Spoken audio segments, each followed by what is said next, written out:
Aleluia. Glória a Deus, aleluia, Jesus. Vamos adorar o Senhor. Glória a Deus, aleluia, Jesus.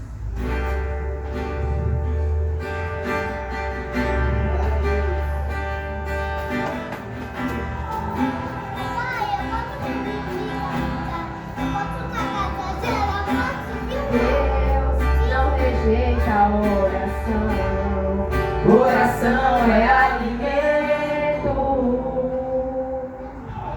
Nunca vi um justo sem resposta ou ficar no sofrimento.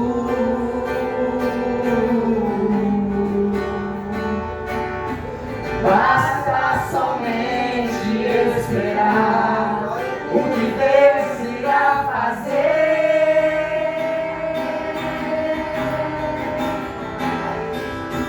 Quando Ele estende as suas mãos, é a hora de vencer. Então louve, simplesmente louve. Tá chorando, louve. Precisando, louve. Tá sofrendo, louve. Não importa, louve. Seu louvor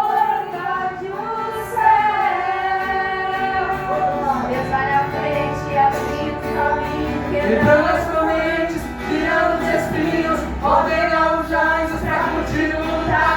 Ele abre as portas pra ninguém mais fechar. Ele trabalha pra quem nele confia, caminha contigo de noite ou de dia. Erga as suas mãos, sua bênção chegou. Começa a cantar com muito louvor, com muito louvor, com muito louvor.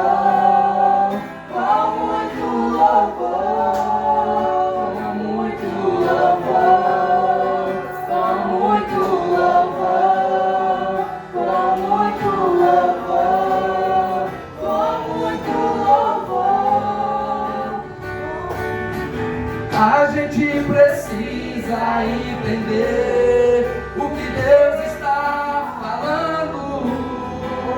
Aleluia! Quando Ele fica em silêncio, é porque Ele está trabalhando. Aleluia! Basta somente esperar o que Deus irá fazer.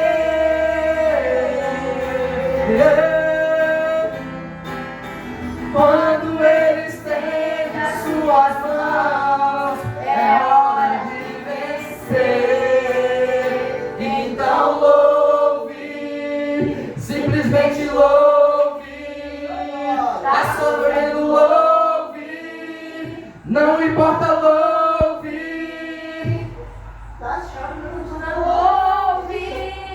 Não importa, louve. Seu louvor invade o céu. Deus vai na frente, abrindo o caminho, quebrando as correntes, tirando os espinhos, ordena os anjos pra contigo lutar. Ele abre as portas pra ninguém mais fechar. Ele trabalha pra quem nele confia, caminha contigo. Pega suas mãos, sua bênção chegou. Começa a cantar com muito louvor, com muito louvor, com muito louvor, com muito louvor, com muito louvor, com muito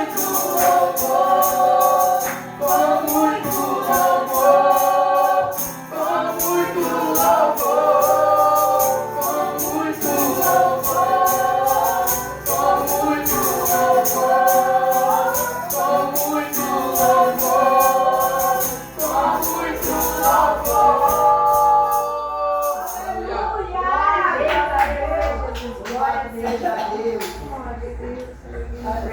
Glória a Deus. A paz do Senhor, meus irmãos. Vamos orar, agradecendo a Deus. Depois a dupla vai continuar louvando o Senhor com muito louvor. Amém? Feche os teus olhos agora, nesse instante. Abra o teu coração, fale com Ele. O noivo quer ouvir a noiva. O noivo está voltando e quer saber como você está, noiva. O que você tem para dizer para o noivo nessa noite? Ora bem, Senhor Jesus. Maranata. Diga algo lindo, algo que Ele quer ouvir. O que você gostaria de ouvir do noivo? Diga a Ele. Diga o quanto você o ama. Sim, meu noivo, meu amado. Aqui nós estamos mais uma noite prestando nosso culto de louvor, de adoração. Ah, Senhor, muito obrigado por esta oportunidade singular. Oh, muitos queriam estar num lugar como este, mas não têm forças, não podem. Estão, Senhor, oprimidos de alguma forma, impedidos, Senhor. Mas nós estamos aqui. O Senhor olhou lá dos céus para nós e escolheu-nos pelo nome para estarmos aqui na Gassura Mandarácia, para dizer: Senhor, ah, quanto o Senhor nos ama. Eu sei que o Senhor nos ama, por isso que o Senhor nos escolheu diante de 7 bilhões de pessoas. Esse amor é inconfundível, incomparável, o amor que excede todo entendimento. O amor de Deus é o amor que pode todas as coisas. Meu Deus, obrigado por esse amor, obrigado por ter me amado tanto. Na Gassura Mandarácia, Xarabagaia, Sumandagaia, Sou, Ei, de Comandaria, Maravilha. Deus, derrama da tua Shekinah nesta noite, venha nos encher dessa presença. Meu Deus, batiza no Espírito Santo. Faz o teu querer, a igreja é tua. A noiva é tua, somos teus, Senhor. Meu Deus, continua nesta reunião, fazendo aquilo que lhe apraz. Nós estamos aqui, somente te adorando. E o milagre é o Senhor quem vai, dessa noite, derramar sobre cada um. Em nome de Jesus. Amém, igreja. Ainda em pé, vamos adorar. Aleluia. Aleluia. Santo, Santo é o Senhor Deus poderoso, digno de louvor, digno de louvor. Tu és santo, santo é o Senhor Deus poderoso, digno de louvor, digno de louvor. Tu és santo, santo é o Senhor Deus poderoso, Aleluia. digno de louvor, digno de louvor. Amém. A terra estremeceu, sepulcro se abriu, e nada vencerá seu grande amor. A morte, onde estás? O Rei ressuscitou. Ele venceu. Ele venceu para sempre, para sempre. Exaltado és, para sempre adorado és, para sempre ele vive, ressuscitou, ressuscitou.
eu nunca te largarei.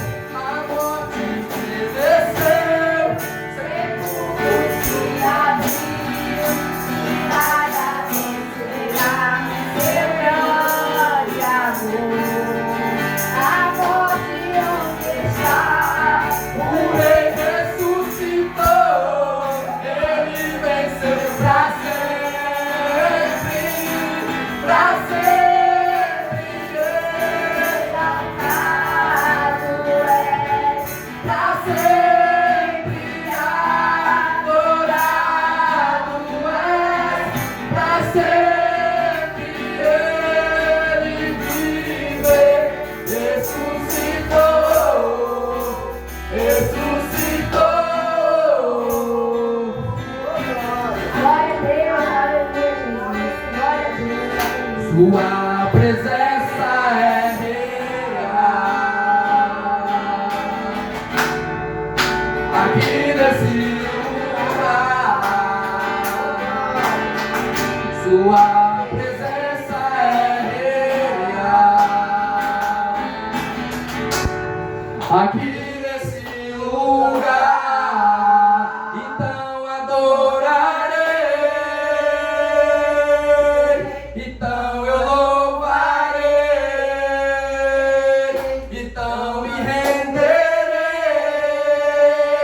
totalmente a ti. Junto com os serafins cantamos santo, junto com os querubins cantamos santo, junto com os querubins cantamos santo. Santo é o Senhor, santo é o Senhor, santo é o Senhor. Por quê? Eu não sou mais escravo do medo, porque eu sou filho de Deus. Eu não sou mais escravo do medo, nós somos filhos de Deus. Por quê? Abriu o mar pra eu passar por ele. Perfeito amor que me alcançou. Quebra as cadeiras. Me resgatou e agora eu posso cantar. Eu sou filho de Deus. Eu sou filho de Deus. Aleluia, Jesus, glória a Deus. Amém. Glória a Deus. Gente, amados, por bondade, vamos ler o versículo bíblico. Glória a Deus. Aleluia. Pensei que não ia chegar a tempo, mas aprove ao Senhor. Glória a Deus. E hoje foi corrido, né? Mas estamos aqui. Deixa Deus. 11 e 25 de João, o Evangelho, escrito por João. Disse-lhe Jesus: eu sou a ressurreição e a vida. Quem crê em mim, ainda que morra, viverá. 26. E todo aquele que crê em mim não morrerá eternamente. Crês isto? Aleluia. A morte para Jesus foi uma passagem para o Pai. Jesus não precisava dar tristeza às pessoas. Na verdade, ele sabia que ele não ia morrer. Ele simplesmente ia passar para o Pai. Capítulo 13 de João, ele diz que, João escrevendo, diz que ele passou para o Pai. Ele atravessou os portais da eternidade, como homem, é claro, naquela cruz, mas o seu espírito que estava nele, ele simplesmente voltou para o lugar. E o Espírito, o sopro de Deus na vida de cada um de nós, irmãos, ele vai voltar para o Pai. Os que vão ser salvos para ficar na eternidade e os que rebeliaram-se como Satanás e seus anjos, vão ter que bater continência e ir para o lugar de tristeza eterna. Então, amados, se você tem esse presente nas tuas mãos, se você tomou posse desse chamado, dessa escolha feita por Ele, então fique firme.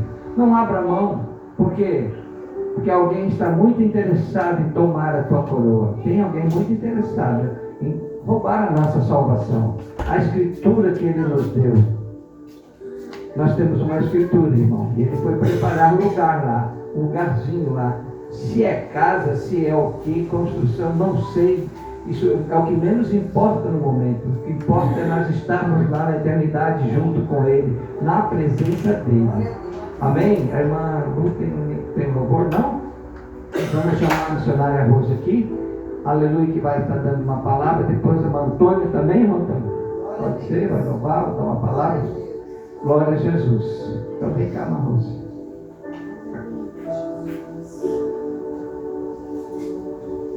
Aleluia. Salve os irmãos com a paz do Senhor. Amém. Amém.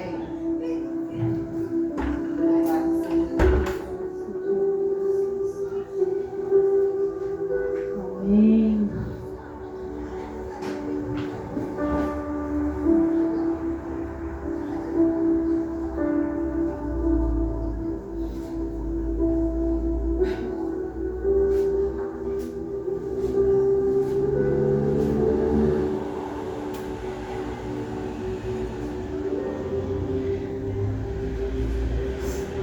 Isaías 26,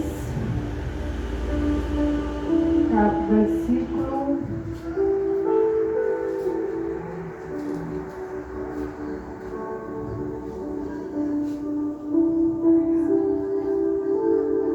26, 3.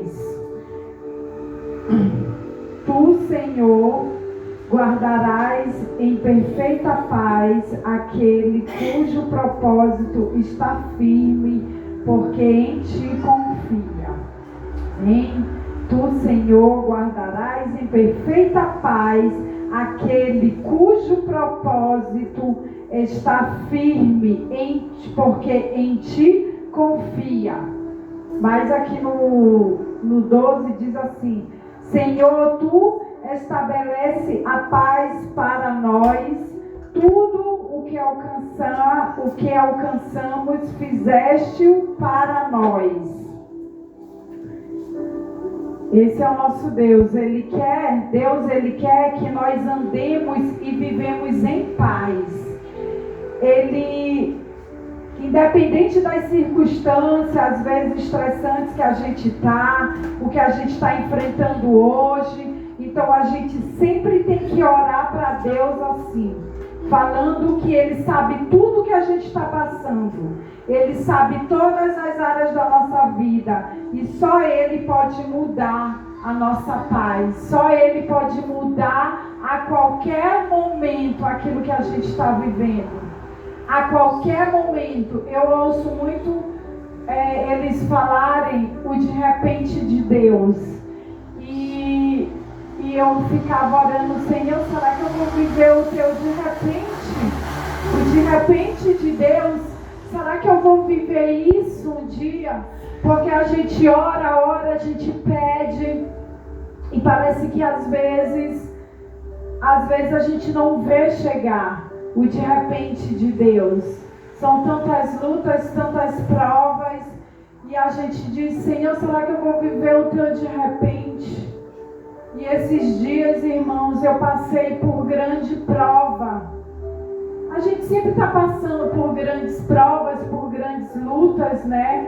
Mas eu passei por uma prova bem grande. E eu comecei a orar e pedir para o Senhor.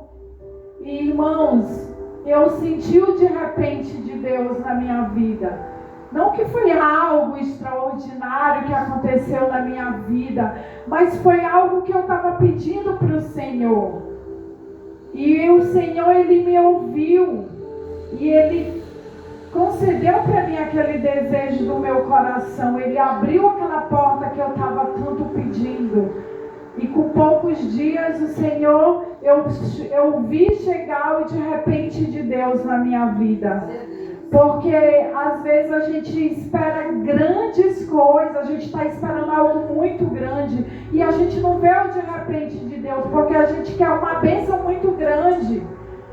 O de repente de Deus é nas pequenas coisas que chegam. A gente tem que saber ver no pequeno que Deus faz para nós, porque a palavra de Deus diz, né, que a gente tem que reconhecer no pequeno que Ele faz, na pequena coisa que seja. E eu orando, pedindo para Deus, e Ele ouvindo a minha oração. Claro que tem muitas coisas grandes que às vezes eu peço para Ele, mas talvez eu não estou pronta ainda para receber o grande dele. Eu estou pronta para receber esse pequeno que Ele me deu. E eu quero ser grato, e que a gente seja grato nas pequenas coisas que o Senhor faz, no pequeno que Ele nos dá, para a gente ver ali nas pequenas coisas, aos poucos, porque no grande Ele também nos dará, mas a gente precisa ver o pequeno, que se a gente não é capaz de ver o pequeno, a gente só quer o grande, né? Então, primeiro temos que ver nas pequenas coisas do Senhor, amém? Agradeço a minha oportunidade. Glória a Deus. Salve da igreja na paz do Senhor Jesus. Glória a Deus. Eu vou aqui seguir aqui o meu pastor, em João 11, 39. Então, João 11, 39 diz assim: então ordenou Jesus: tira a pedra. Disse-lhe Marta, irmã do morto: Senhor, já cheira mal, porque já é de 4 dias. Respondeu-lhe Jesus: não te disse eu que crer verá a glória de Deus? Tira então a pedra. E Jesus, levantando os olhos para o céu, disse: Pai, graça te dou, porque me ouviste. Então, aqui, Marta, eles eram amigos de Jesus. Jesus chorou quando Lázaro morreu, mas ela não estava crendo, né? Ela não estava crendo. Ela disse: Senhor, ela cheira mal, está fedendo já. Mas Jesus disse: tu crê, tu verás a glória do Senhor. Então o que tem para nós? Nós temos que crer e acreditar, porque o nosso Deus, Ele é fiel e justo e poderoso. O inimigo tem os poderes dele, mas nosso Deus é todo poderoso. Não tem nada que Ele não possa fazer. Ressuscita a morte de 4 dias, tu está fedendo. Ele foi no vale de ossos secos, que não tinha vida nem esperança. Tinha só ossos secos, mas Ele fez reviver, porque Ele tem o poder. Em Gênesis primeiro diz: haja. Ele fez as coisas no haja. Então haja fé, haja esperança, haja luz. Aonde há treva, que haja luz nas nossas vidas. Se não estamos vendo, nós vamos olhar para o céu, que o Senhor mora no céu. Ele está nos olhando e nos vendo e nos contemplando a nossa fé, a nossa esperança que nós temos. Não podemos perder a esperança, não podemos perder a fé. Todo dia a gente vai ter, todo dia. Quando perde o sono, vamos orar. Perde o sono é para a gente orar, porque cada dia nós necessitamos desse Deus que é maravilhoso.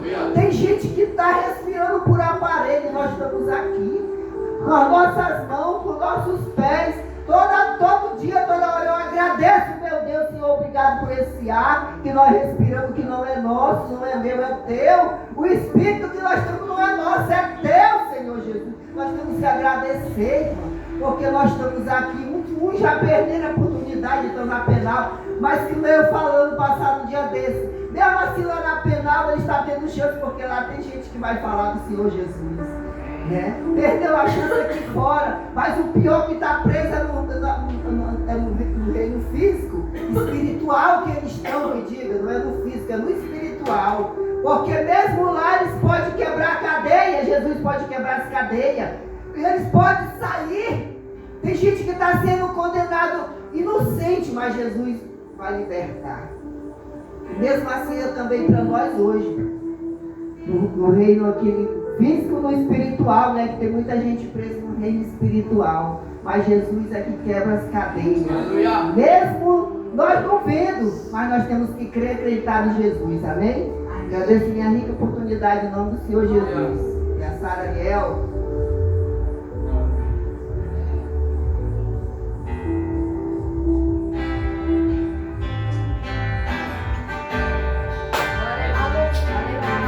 Aleluia! Glória a Deus!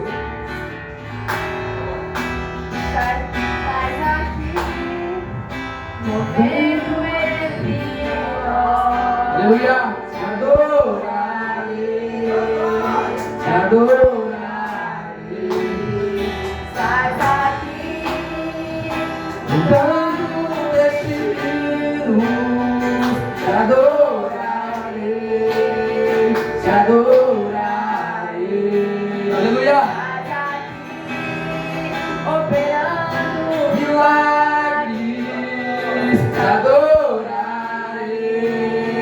te adorarei.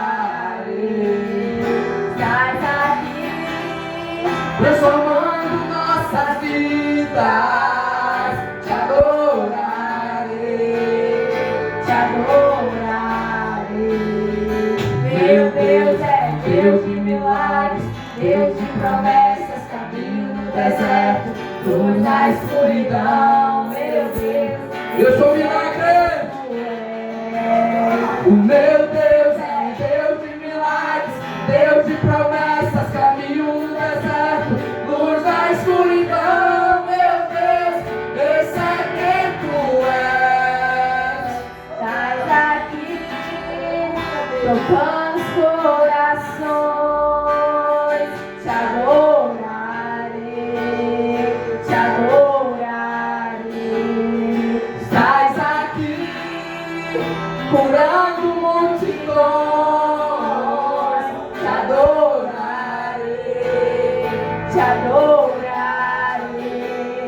estás aqui, restaurando os corações, te adorarei, Te adorarei. Ele está aqui, estás aqui, transformando histórias, te adorarei, te adorarei. O meu Deus é Deus de milagres, Deus de promessas, caminho no deserto, luz da escuridão, meu Deus, esse é quem tu és. O meu Deus é Deus de milagres, Deus de promessas, caminho no deserto, Aleluia. luz na escuridão, meu Deus. Esse é quem tu és, esse é quem tu és, Esse é quem tu és, esse é quem tu és, Senhor.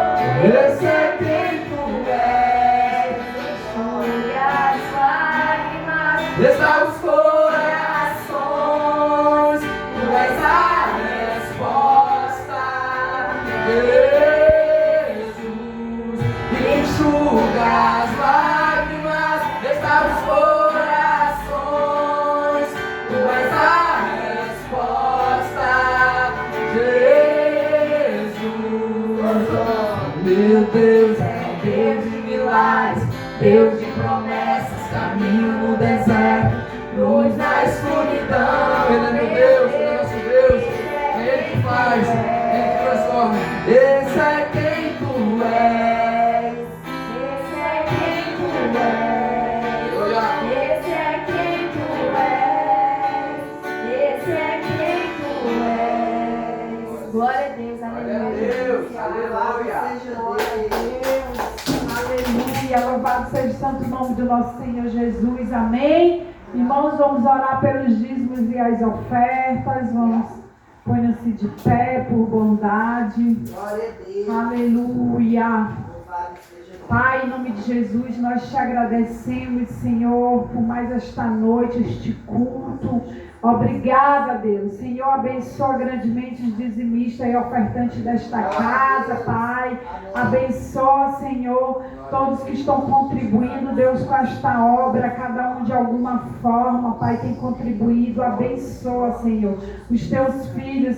Abençoa, Senhor, a verdureira, a padaria, Senhor, a cozinha industrial, Pai. Multiplica, Senhor, na vida deles, Pai, que eles continuem, Senhor, ajudando, Pai. Abençoa, Senhor, aqueles que não puderam ofertar, Pai, abençoa também, Pai, Senhor, abre portas, Deus, de emprego para quem precisa, Pai. Em nome de Jesus, Senhor, visita o celeiro e guarda-roupa dos teus filhos que aqui estão, Pai. O Senhor sabe o que cada um de nós precisamos, Pai. Em nome de Jesus, nós te agradecemos. Amém? Queremos estar chamando o presbítero. Leandro. Já o terceiro dia eu não lembro, desculpa. A terceira segunda-feira nós temos o privilégio, né? Essa bênção do Senhor aqui para nos trazer mais uma noite, uma palavra abençoada. Amém? Irmãos, estenda suas mãos para a vida dele. Vamos estar orando. Pai, em nome de Jesus, aqui está teu filho, Senhor, teu servo, Pai.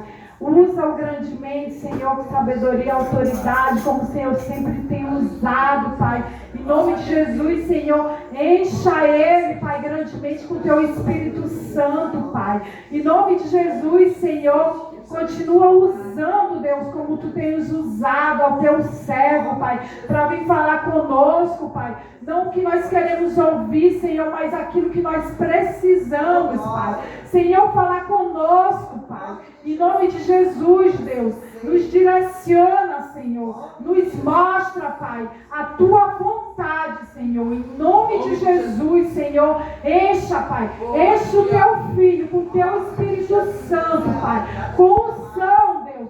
Com unção que vem do alto, Pai. Em nome de Jesus, Senhor, usando ele grandemente. Nós te agradecemos em nome de Jesus. Amém? Amém. Louvado seja Deus. Glória a Deus. Aleluia. Meus amados irmãos, com alegria os cumprimento com a paz do Senhor Jesus. Amém? Por gentileza, abra a tua Bíblia no livro de Juízes. Obrigado. Livro de Juízes, capítulo 6. Enquanto os irmãos localizam, mais uma vez eu quero agradecer à igreja, ao pastor dessa igreja, o pastor Sena, sua esposa, por nos receberem. Agradecer pelas orações. O irmão Leandro está bem melhor. Aquele dia eu fui para casa, repousei um pouco, e no outro dia já levantei bem. E eu creio que isso também foi fruto da oração dessa igreja aqui. Amém? É sempre um prazer estar com vocês aqui. Juízes capítulo 6. Juízes capítulo 6. Nós vamos ler alguns versículos da parte de Deus. É um texto bem conhecido dos irmãos. Aleluia. Vamos ler a partir do verso 8, que diz assim: O Senhor lhes enviou um profeta que lhes disse: Assim diz o Senhor Deus de Israel: Eu vos fiz subir do Egito e vos tirei da casa de escravidão e vos livrei das mãos dos egípcios e das mãos dos que vos oprimiam. Expulsei-os da vossa presença e vos dei a terra deles. Verso 10.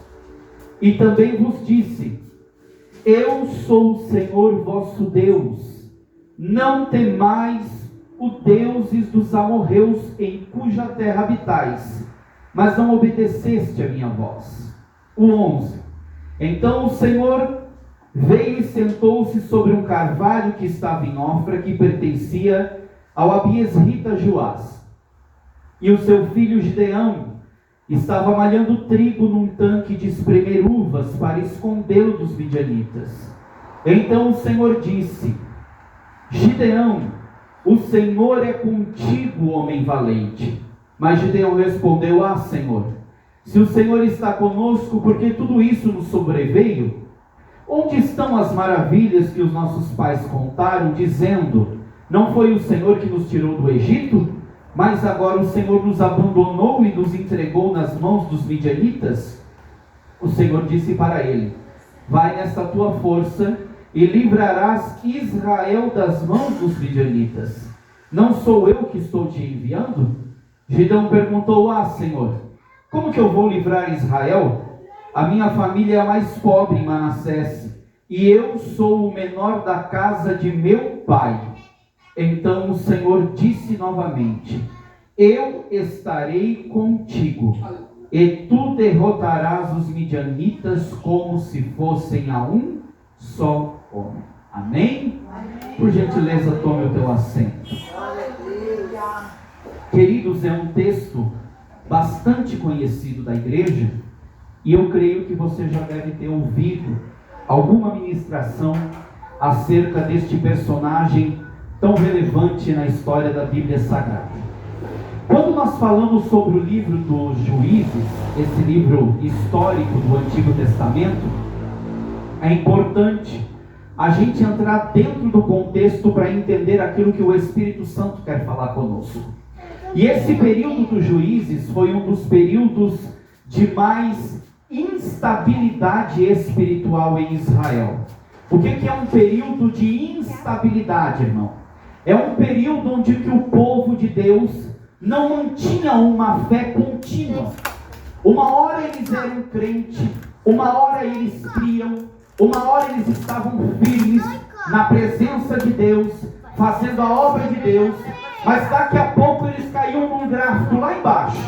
Daqui a pouco eles perdiam a fé, perdiam a perseverança, daqui a pouco eles perdiam o temor ao Senhor. E pasmem, eles ficaram 400 anos nesse gráfico espiritual.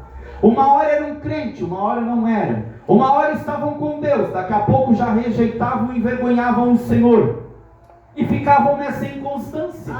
E os irmãos sabem que o Senhor Deus, Ele não pode contar com um crente inconstante, que vai de acordo com o vento, não. Independente da circunstância, a Bíblia nos compara como uma palmeira. Pode o vento soprar, pode a tempestade chegar, mas ela continua plantada no mesmo lugar. E quanto mais o vento sopra, mais ela enraiza.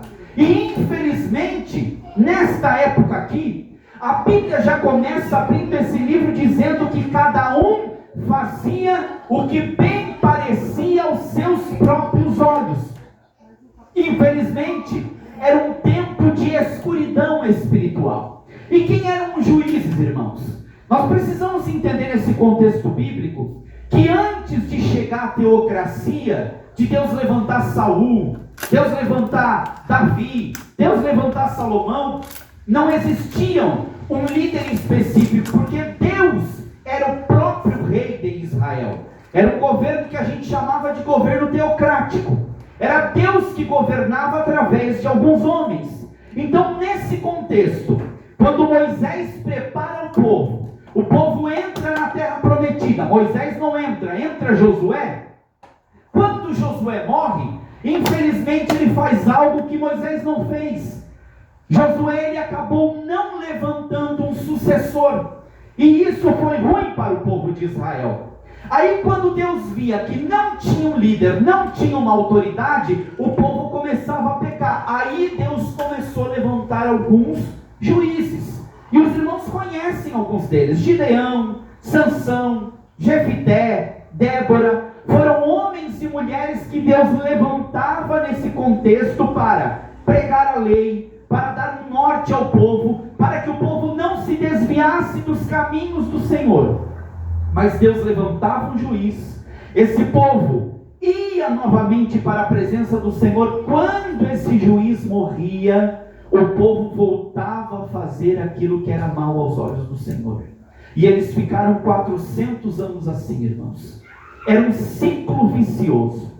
Eles entravam num período de opressão, eles clamavam ao Senhor, Deus levantava um libertador, um juiz, aí o juiz ia lá, guerreava, o Senhor concedia a vitória ao seu povo e eles ficavam em paz.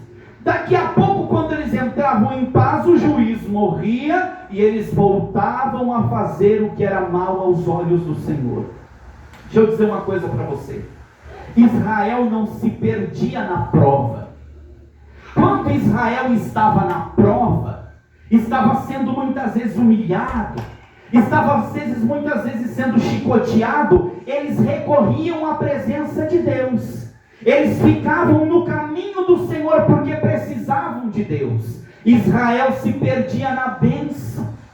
Você vai lá em Jeremias, ali a partir do capítulo 2, você vai ver o Senhor falando com o povo de Israel através da boca de Jeremias, dizendo assim: ei, eu me lembro de vocês quando vocês estavam lá no deserto, e vocês estavam numa terra que não era semeada, vocês dependiam totalmente de mim, e lá vocês eram uma noiva fiel. Mas a partir do momento que vocês cresceram, que eu plantei vocês numa terra que manava leite e mel, que eu comecei a abençoar vocês, vocês começaram a sossegar espiritualmente, e o enfado espiritual foi entrando. Irmãos, hoje não é diferente. Quando a gente está na prova, você já percebeu? O crente está buscando, está fazendo campanha, está aos pés do Senhor, mas parece que basta chegar um tempo de paz, Deus começar a abençoar, que a gente começa a se esquecer de Deus, começa a ficar grandinho, começa a perder o senso de dependência do Senhor. E era isso que acontecia com o povo de Israel. Pois bem, Deus levanta Débora, Deus levanta Baraque, aquele povo conquista a vitória, e agora eles estão num tempo de paz. Era para estar servindo a Deus, era para estar fazendo a obra, era para estar pelejando pela causa do reino de Deus naquela época, mas não. O sossego espiritual foi entrando, a ociosidade foi entrando. E deixa eu dizer para você, irmão, nem tudo começa com pecados de ordem sexual. Muitas vezes nós, principalmente que crescemos numa igreja tradicional, a gente gosta de classificar pecado. Mas você lembra de Davi? Tudo começou pela ociosidade.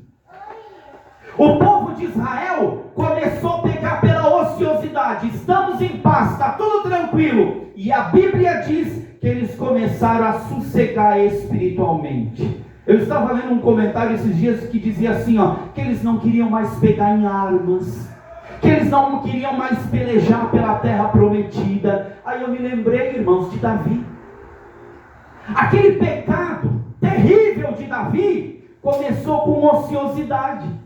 A Bíblia diz que era tempo de os reis descerem à guerra. E aonde é que Davi estava? Em casa, no palácio. Aí da ociosidade ele foi à cobiça, da cobiça ele foi ao adultério, do adultério ele foi à mentira, e da mentira ele foi ao assassinato. Que pesado, irmão. A ociosidade.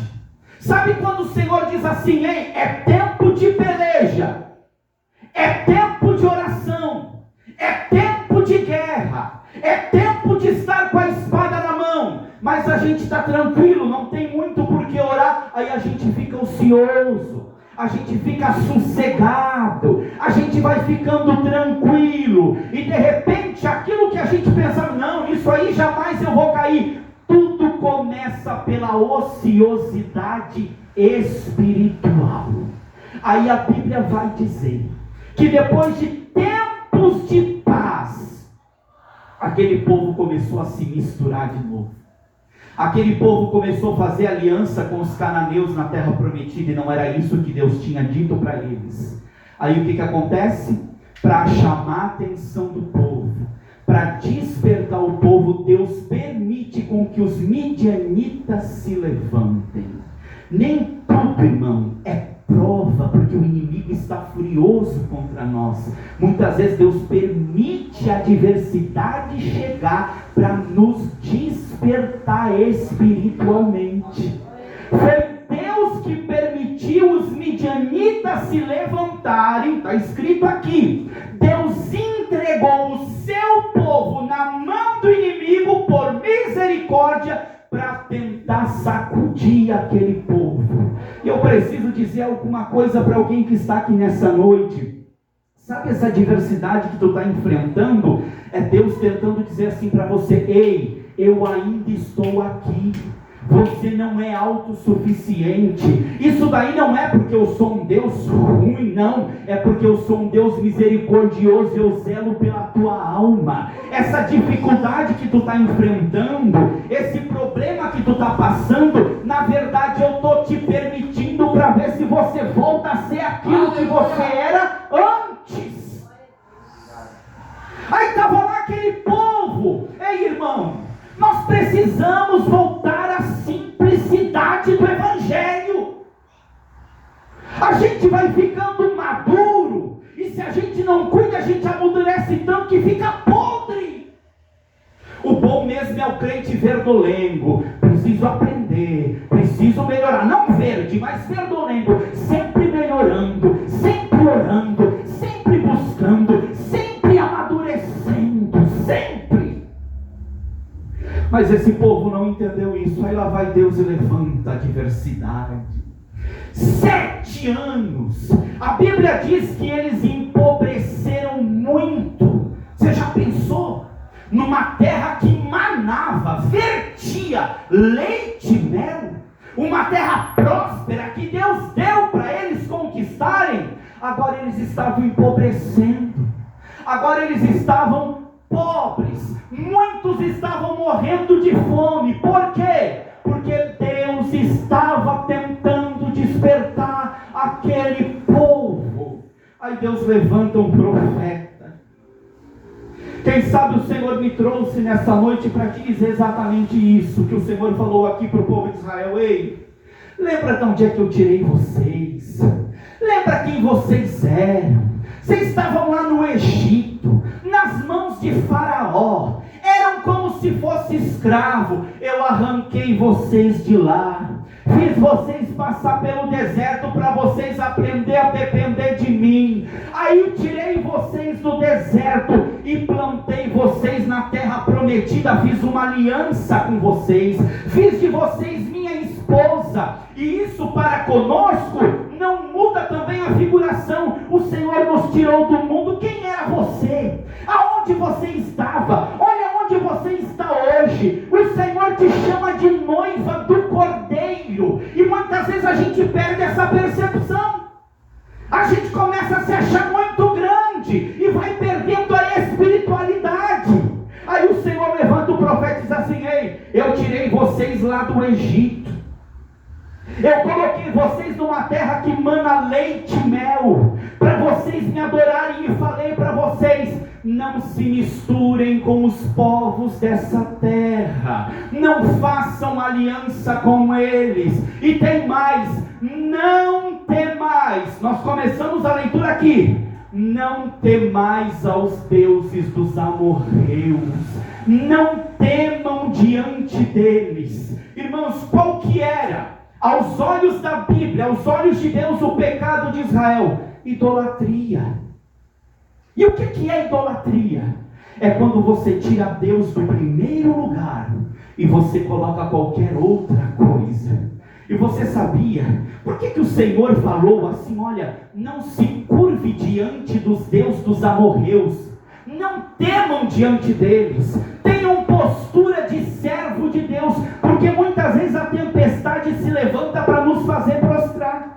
E por trás dessa tempestade, por trás dessa provação, na verdade está o adversário das nossas almas. Aí a gente começa a murmurar. Você já viu que tem pessoas que recorrem a várias coisas e deixam Deus por último? Ele começa a passar um problema, começa a passar uma provação, pois ele vai em todos os recursos primeiro. Ele sempre deixa Deus por último. Aí Deus disse assim: ei, eu falei para vocês não se dobrarem diante da dificuldade. Eu falei para vocês não se dobrarem diante das lutas que vocês iam passar nessa terra. E eu estava lendo isso, irmãos, acho que foi sábado, e eu disse: meu Deus, Aonde está a nossa confiança? Muitas vezes a gente blasfema, murmura, duvida de Deus. A gente se dobra diante de um Deus desse século. A gente começa a murmurar e falar: onde é que estão as tuas promessas? Por que eu estou passando por isso? E o Senhor falando assim, ó: não tema diante deles, para que vocês não se prostrem diante dessa situação. Aí eu me lembrei de Paulo, lá naquela tempestade, saindo de Roma, 276 almas naquele navio. Ele não estava lá por desobediência, estava pagando o preço por alguém que não obedeceu. Aí a tempestade começou a bater 14 dias na escuridão. Aí de repente alguém se desespera e diz: ei, o Deus a quem eu sirvo e de quem eu sou falou comigo nessa noite: não temas, porque não vai se perder nenhum. Glória a Deus. Você já pensou? Por causa de um homem, 276 almas foram salvas. E eu olhei para mim, irmão, quantas vezes a gente murmura, a gente fica cabisbaixo, mas o Senhor fala para mim e para você nessa noite: ei, levanta a tua cabeça, tu é meu servo, rapaz, eu vou na tua frente, sou eu que falei contigo. Você habita numa terra de idolatria, nesse mundo jaz o maligno. É claro que o inimigo vai fazer de tudo para você se prostrar, para você desanimar, mas eu vou na tua frente, não se dobre. Aí no meio daquele contexto de destruição, de desânimo, uma terra que era a terra da promessa, agora o povo era escravo novamente. Deus encontra um homem. E o que aquele homem estava fazendo, irmão? Ele tinha todos os motivos para estar desanimado, desmotivado, entristecido, mas Deus encontrou aquele homem trabalhando. Quando eu olho para a Bíblia Sagrada, e você vai ver Deus levantar Jeremias, Ezequiel, Davi, você sempre vai ver um homem na adversidade, mas trabalhando, porque ele não é inconstante, ele tem propósito. Ele podia dar todo tipo de desculpa. Como é que eu vou malhar trigo? Como é que eu vou para a eira malhar trigo?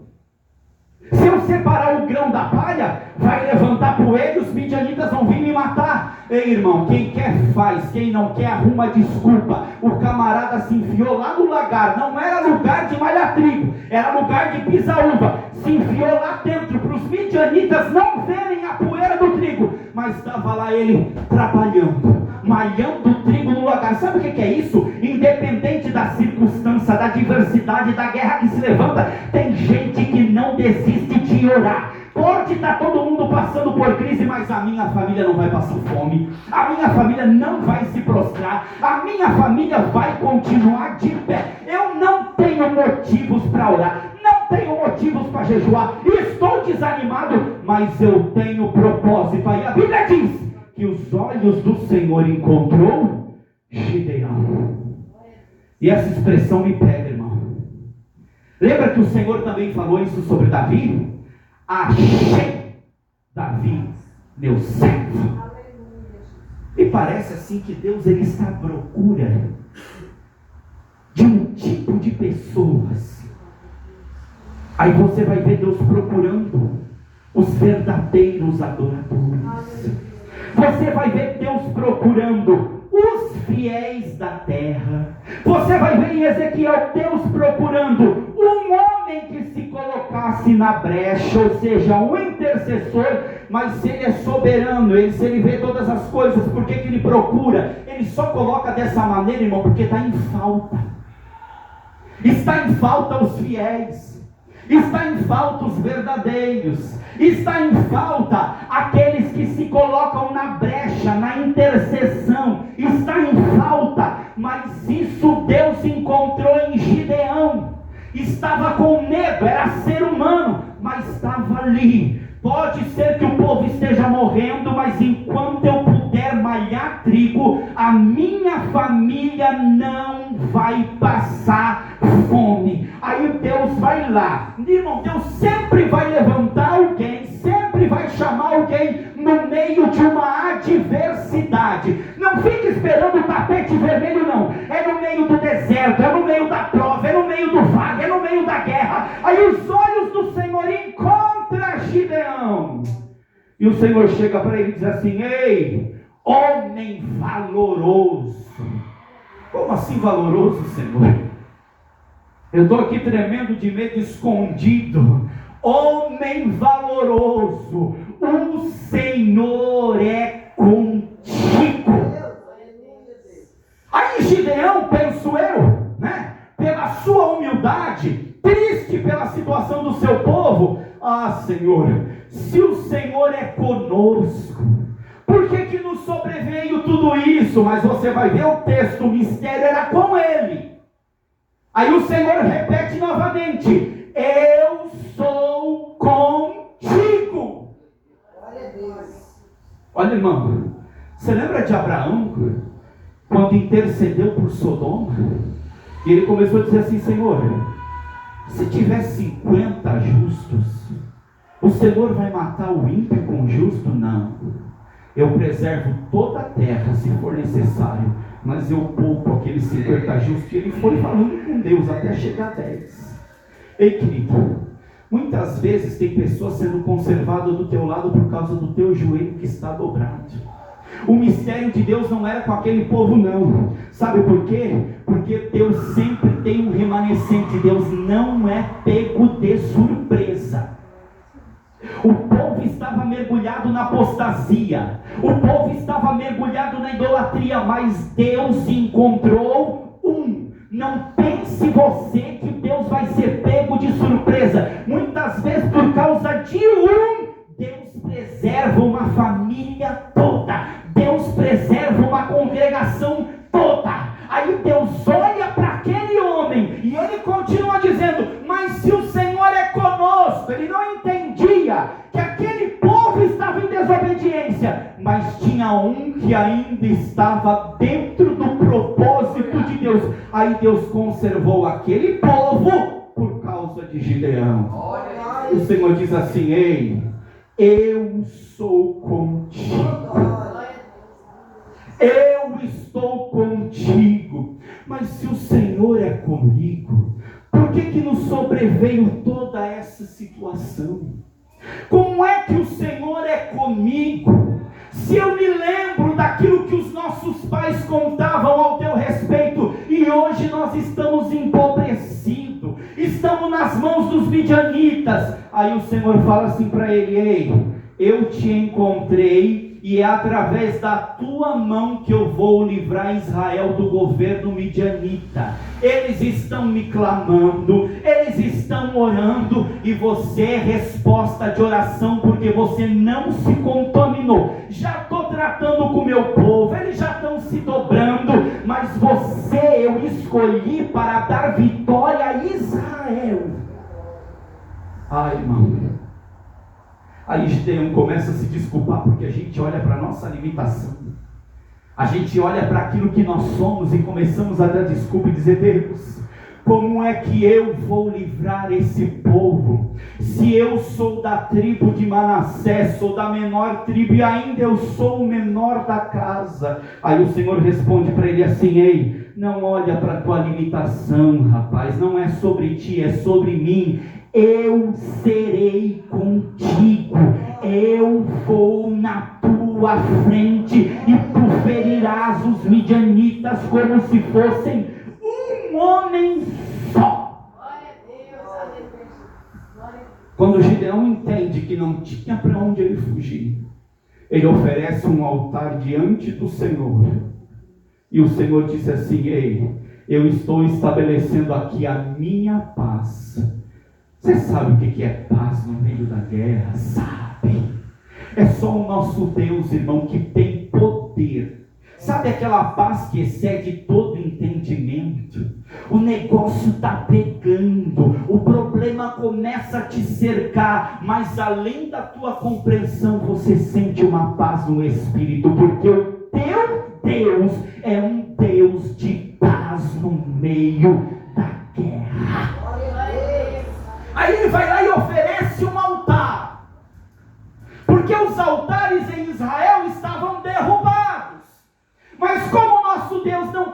compete glória com ninguém, o Senhor falou para ele assim: ei Gideão, já que tu levantou um altar para mim, atendeu o meu chamado, agora começa a derrubar os altares de Baal que está aí no teu meio. Começa a derrubar eles. Ei irmão, o homem foi prudente. Aquele altar já era do pai dele, já era daquele povo de Deus, mas tinha altar estranho no meio do povo de Deus. E ou você serve a Deus, ou você serve a Baal. Não tem como dois deuses competir. Aleluia. Porque aonde chega a verdade, a mentira tem que cair por terra. Se você está levantando um altar ao Senhor teu Deus, tem altar na tua casa, na minha vida, na tua vida, que vai ter que cair. Mas o altar não era dele. Alguém pode dizer assim: olha, só eu sirvo Jesus lá em casa.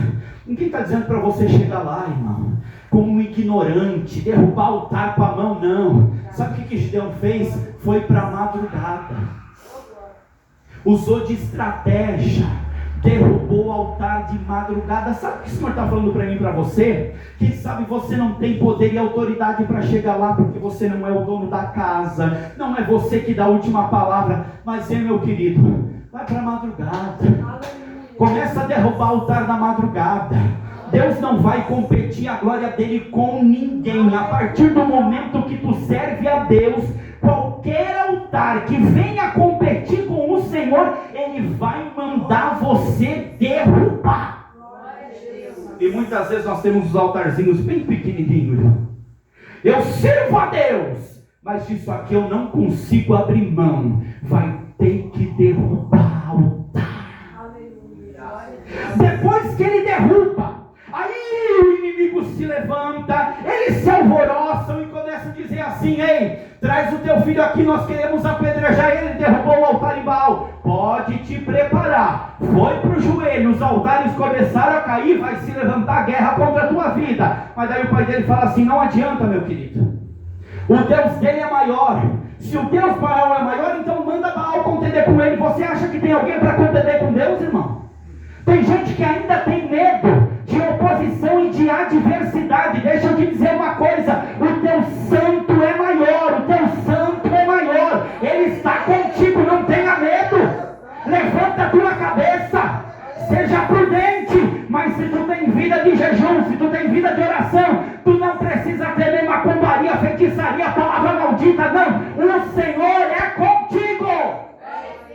Glória a Deus. Casa resolvida, altar no lugar. Agora, irmão, agora chega a convocação. Os irmãos lembram que semana passada nós falamos sobre o poder do Espírito Santo? Pois é, lá vem o Espírito Santo e reveste Gideão, e ele toca a trombeta. O que é uma trombeta no Antigo Testamento? Era um instrumento usado para dar sinal de guerra, sinal de convocação.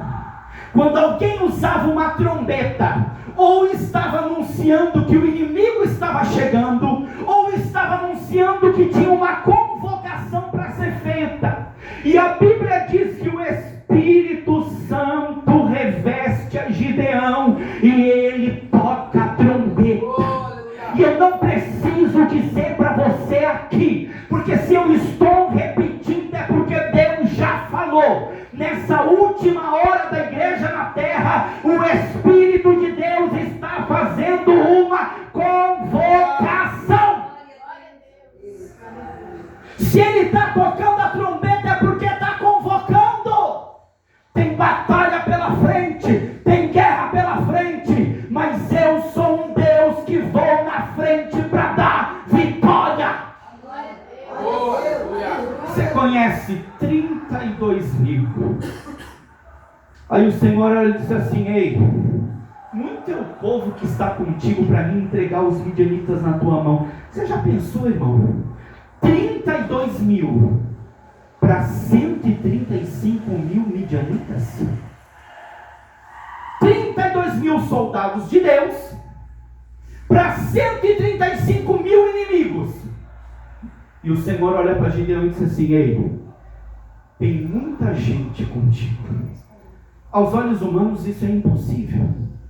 Sabe por quê, irmão? Que a gente se depara com impossibilidades para a gente realmente não recorrer a outros recursos. E para quando o Senhor dá vitória, a gente entender que a vitória veio da mão dele. Não reclame da tua impossibilidade, querido. Ela é o cenário perfeito para a glória de Deus ser manifestada na tua vida. 32 mil. Tem muita gente aí contigo. Manda os covardes, manda os medrosos voltarem. Ô irmão, Deus já não falou que a vitória é certa? Por que tem gente que arreia no meio do caminho?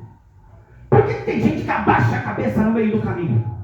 Aí o Senhor falou assim: ei, manda voltar 32 mil, manda voltar quem é covarde, quem é medroso. 10 mil ficaram. Você conhece essa história de cor e salteado? Lá tinha 10 mil. Já era impossível vencer um exército de 135 mil com 10 mil. Mas como Deus gosta de complicar as coisas para o nome dele ser glorificado, ele diz assim: ei, leve esse povo aí às águas, e ali eu vou provar. E presta bem atenção, porque aqui tem um segredo de Deus. Todo aquele que descer e se jogar as águas para tomar água, de qualquer jeito, esses vão voltar. Somente aqueles que prudentemente se baixarem, pegarem a água com a mão, atentos ao que pode estar acontecendo e levar até a boca, são esses que vão contigo para a guerra. Sabe, irmão, eu vou conjecturar aqui para nós. Você já pensou? De 32 mil, os covardes já tinham voltado, os medrosos já tinham voltado, ou seja, só estava ali a nata. Era só gente corajosa, era só gente valente, era só gente preparada. Mas penso eu que no crivo de Deus, no currículo de Deus, ainda faltava um quesito para ser provado. E esse quesito se chamava vigilância. Deixa eu dizer uma coisa para você. Deus não faz acepção de pessoas para salvar, mas para usar ele seleciona. Para ocupar o esquadrão de elite de Jeová, ele seleciona. E tu pode pregar bem, tu pode cantar bem, tu pode ter carisma, tu pode ser valente, tu pode ser corajoso, mas se tu não vigiar, volta. Você já pensou? Muitas vezes aquilo que a gente acha que é bênção, que é provisão, você já imaginou o povo no meio do arraial, o sol causticante em Israel, e de repente aparecem as fontes das águas. Gideão diz assim: está vendo a fonte lá? Desce. Quem sabe qualquer um de nós diria assim: olha, é bênção de Deus, corre, aproveita. Ei, aquilo que você acha que é bênção pode ser provação, irmão, pode ser seleção. Pode ser Deus selecionando. É por isso que a igreja do arrebatamento precisa de discernimento. Aí aqueles que se jogaram, entre nós aqui, né, se esbaldaram, tomaram água, o Senhor falou assim: volta. Eu só quero aqueles que prudentemente se baixaram, pegaram a água com a mão com atenção. Que coisa, hein? Ministério é coisa séria, irmão. É por isso que o Senhor Jesus dá um conselho para mim e para você: vigiai e orai. Agora você imagina comigo a mentalidade daquele líder. Como é que eu vou vencer um exército de 135 midianitas? 135 mil! Somente com 300 homens. Faz a conta aí. Isso é menos de 1%. foi essa a promessa que Deus fez? Eu vou fazer tu vencer esse exército como se eles fossem apenas um só homem. Irmão, quando Deus te prometer alguma coisa, não fique olhando para as possibilidades, porque aos olhos humanos não haverá possibilidade de cumprir. Você só tem que acreditar naquilo que Deus falou, na promessa de Deus. Como é que ele venceu aquela guerra? Com estratégia. Você lembra que foi uma das coisas que o Senhor chamou a atenção de Deus? Aquele homem não foi malhar trigo na eira, ele foi no lagar, ele teve uma estratégia. Tem momentos, irmãos, que para você vencer a guerra, o Senhor vai dizer para você assim: ei, tira a mão da espada, tira a mão da lança, porque eu tenho uma estratégia. E Deus usou tanta estratégia com o povo de Israel.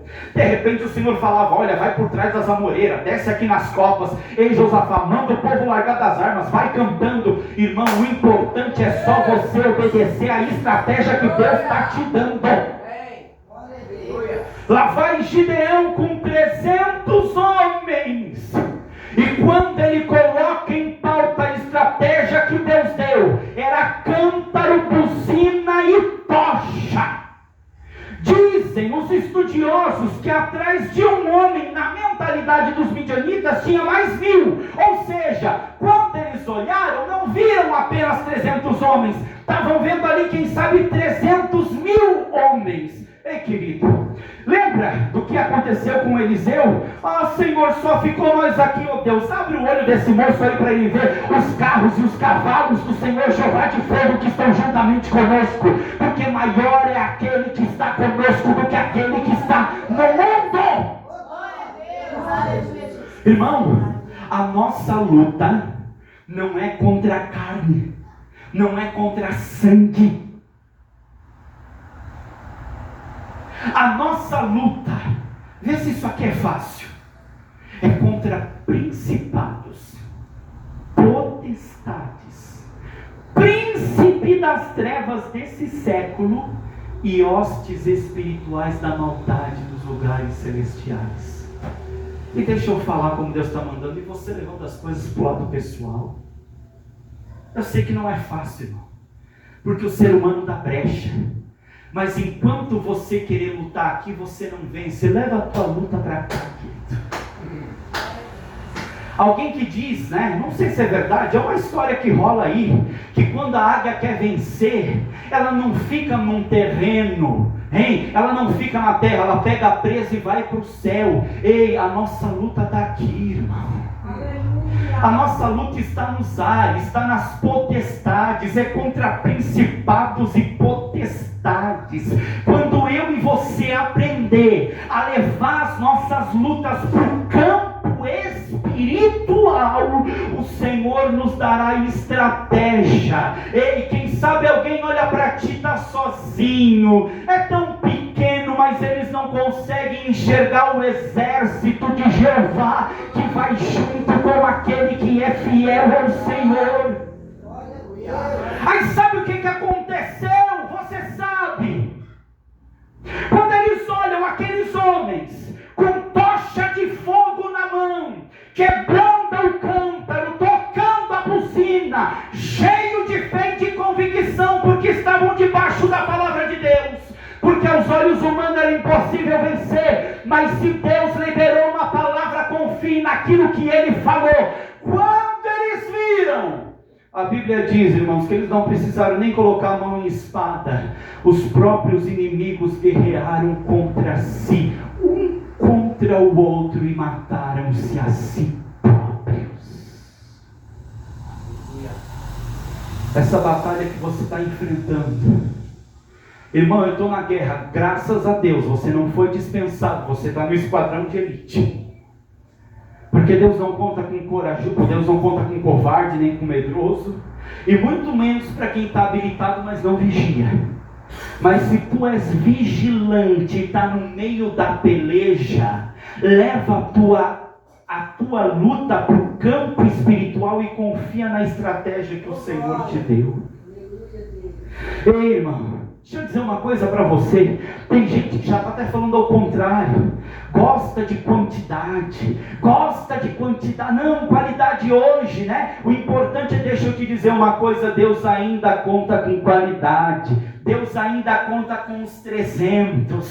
Porque na hora da convocação, na hora do congresso, na hora da festa, vem 32 mil. Mas na hora da oração, na hora de pagar o preço, na hora de chorar junto, na hora de pelejar junto, só ficam os 300. E nesta última hora da igreja na terra, o Espírito Santo de Deus está fazendo uma convocação. Eu preciso de homens que tenham tocha de fogo na mão, buzinas preparadas e estejam apostos para a minha missão.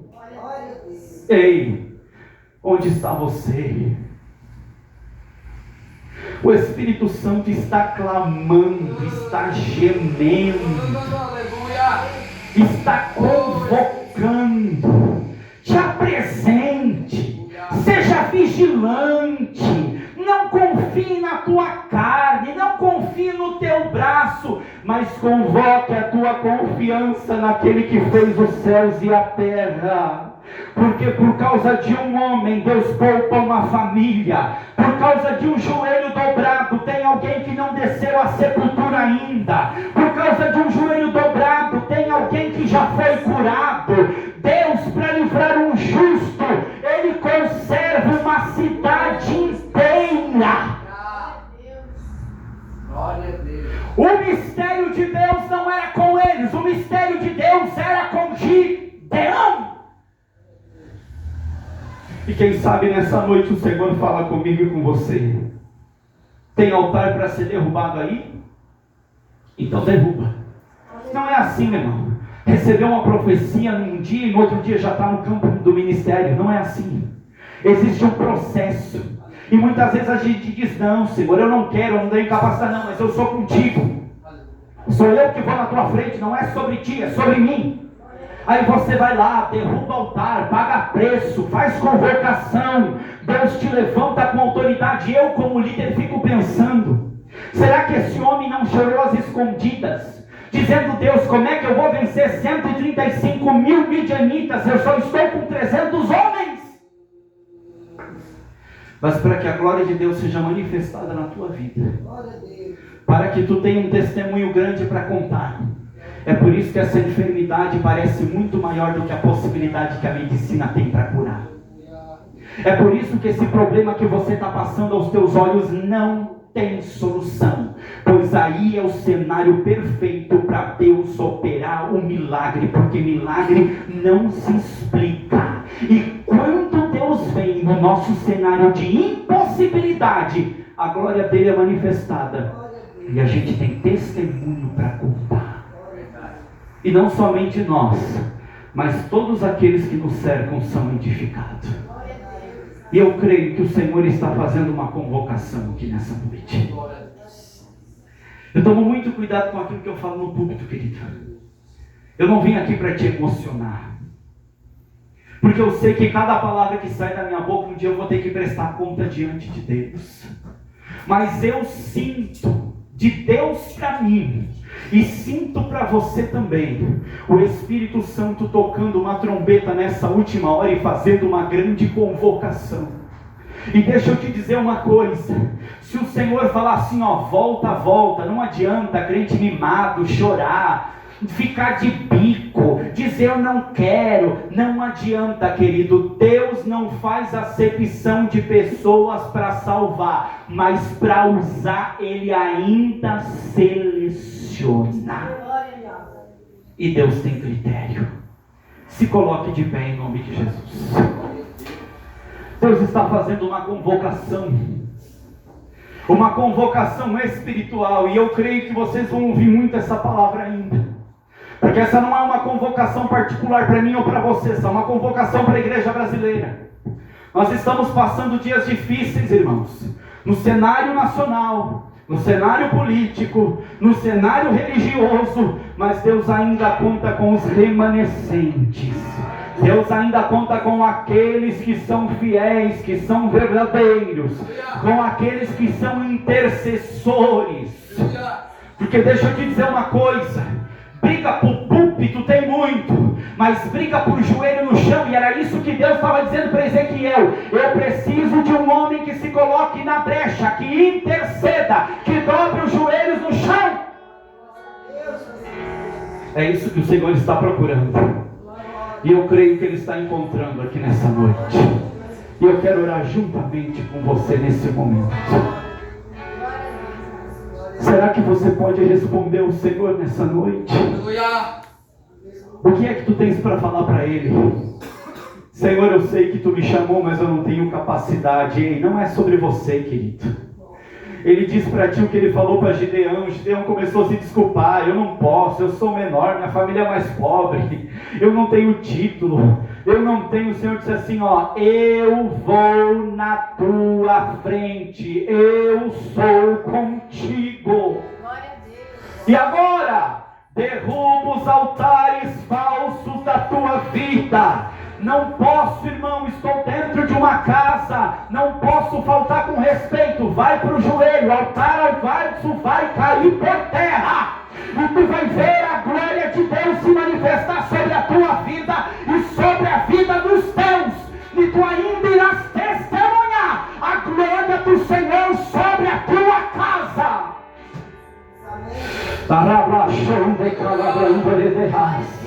Senhor, nosso Deus e nosso Pai, em nome de Jesus, teu Filho amado, nós queremos te louvar e te agradecer, Senhor, porque nessa noite nós entramos neste lugar e podemos sentir a tua presença através dos louvores. E agora ouvimos a tua palavra, Senhor, e sabemos que o Senhor não escolhe o maior, não escolhe o melhor, mas o Senhor escolhe aquele que a sociedade despreza, aquele que não tem sobrenome, aquele que não tem costas quentes, para o teu nome ser glorificado. O Senhor é um Deus de estratégia, e o Senhor está dando estratégia aqui nessa noite. Eu sei que a peleja se levantou, eu sei que a guerra se levantou, mas o teu nome ainda será glorificado na vida da tua filha, na vida do teu filho, na vida dessa família, porque o Senhor não perde batalha e está procurando aquele que é verdadeiro, aquele que é fiel, aquele que é intercessor. E eu creio que o Senhor está encontrando aqui nessa noite.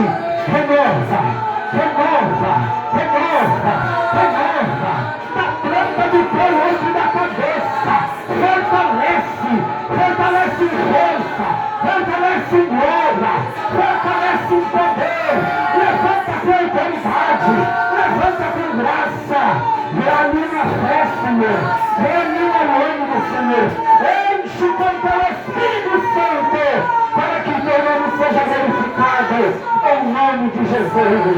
Aleluia.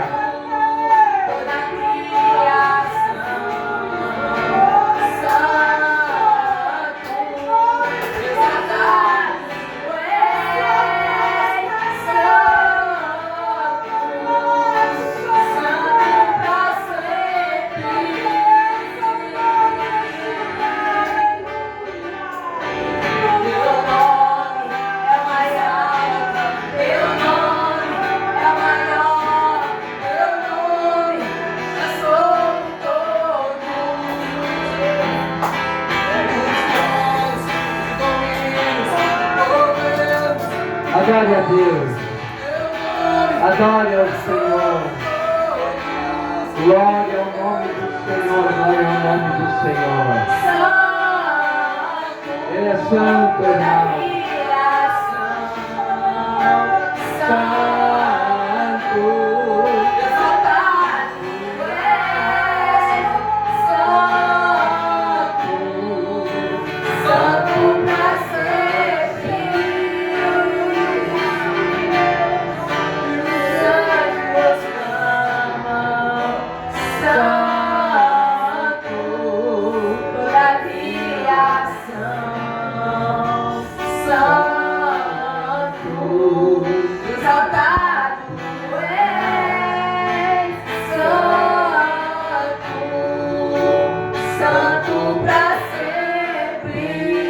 Ele é santo. Glória a Deus. Que a graça de nosso Senhor e Salvador Jesus Cristo, o amor de Deus, a comunhão e a consolação do Espírito Santo seja com todos. E o povo de Deus diz: ai, tá fraco. Amém. Quer dizer assim seja. Você não está dizendo com força. E o povo de Deus diz: Amém! E a casa missionária é uma bênção! Por quê? Porque os irmãos são uma bênção e os visitantes também! Deus abençoe, uma salva de palmas para Jesus.